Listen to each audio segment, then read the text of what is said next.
শুনুন এক মিনিট।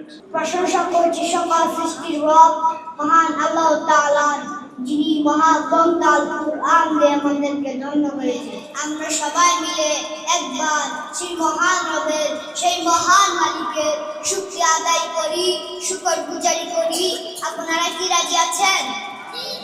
তাহলে সকল প্রকার জড়তা, দুর্বলতা, সংকীর্ণতা, আবিলতা, হীনমন্যতা ছেড়ে ফেলে সবাই ঈমানের বলে বলীয়ান হয়ে জজবায়েশ এবং মহাব্বতের আমেজ মিশিয়ে সমস্বরে বুলন্দ আওয়াজে আকাশ বাতাস মুখরিত করে, নিজেকে উজাড় করে, বিলীন করে, বীর বিক্রমে, সিংহ গর্জনে, বর্গ ভীষণে ফেটে পড়ে উল্লাসের সাথে আওয়াজ তুলে অন্তরে অন্তরস্থল থেকে সবাই করুন একবার আলহামদুলিল্লাহ।